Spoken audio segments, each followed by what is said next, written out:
So today we're making banana pancakes, guys. It's really delicious. It's so moist and delicious. You will love it. It's a very basic recipe. Anyone can make it. You just need bananas. Like, I've taken 3 medium-sized bananas. I'm going to mash them really well, and I'm going to mash them. You can also put them in the blender. I've also taken few ingredients as sugar, flour, chocolate, egg, milk, baking powder. These are the basic ingredients. You can find them in the description. I have mixed the bananas, the egg and the sugar, the wet ingredients, and I'm also going to add in the milk in it.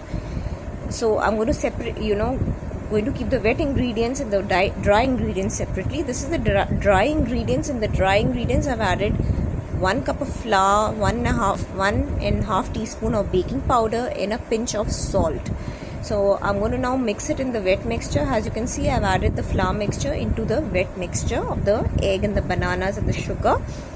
And now I'm going to start frying my pancake. I've also added 2 tablespoons of chocolate in it. Let the batter sit for 2 to 3 minutes. 2 to 3 minutes, I'm saying 10 minutes at least, so that it would, because I've added baking powder in it, so it will rise properly. In a pan, I have taken 2 tablespoons of coconut oil or any oil you like, and I've added, I've put 2 tablespoons or 3 tablespoons of the batter in a round shape, and I'm going to flip it.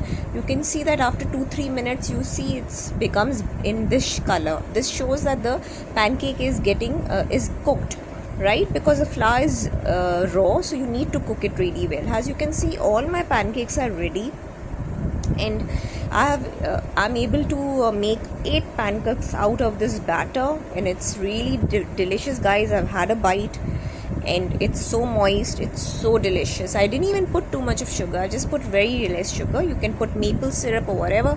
The bananas bring the sweetness in it. I hope you like this thing. Please subscribe to my channel.